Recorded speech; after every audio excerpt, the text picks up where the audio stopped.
Aujourd'hui à Marseille et à Arles, nous sommes des centaines, des milliers peut-être, comment faudrait se compter, mais nous sommes certainement des centaines de milliers dans tout le pays à être mobilisés en action, puisque c'est 155 lieux de manifestation dans 95 départements.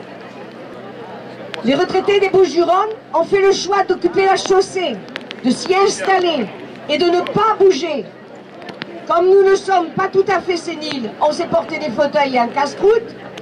Et du fait du blocage imposé par le président qui refuse de répondre à nos revendications, à savoir abandon de la CSG et revalorisation de nos pensions.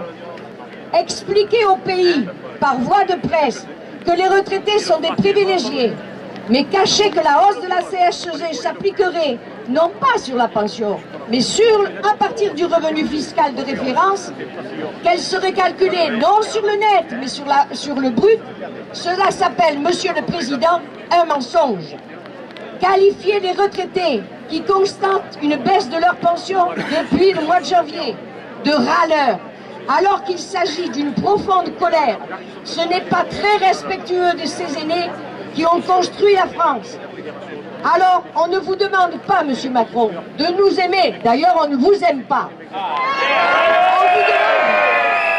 On vous demande de nous respecter. Parmi les députés de la majorité, il y en a qui sortent du lot en tenant des propos infâmes, comme Monsieur Éric Alauzet, député LRM, qui a affirmé il y a quelques jours, je cite, « Les retraités d'aujourd'hui font partie d'une génération dorée. » Et il fallait oser le faire. Mais chez les retraités, il n'y a pas de parachute doré, mais des pensions gagnées par le fruit de leur travail. Chaque année, notre pays voit progresser le nombre de milliardaires en même temps que le nombre de pauvres. En supprimant l'impôt sur la fortune, Macron les rend encore plus riches. Quand il s'agit des plus belles fortunes de la France, le vocabulaire change. On ne parle plus de nantis et encore moins de génération dorée. Et pourtant là, on pourrait le faire.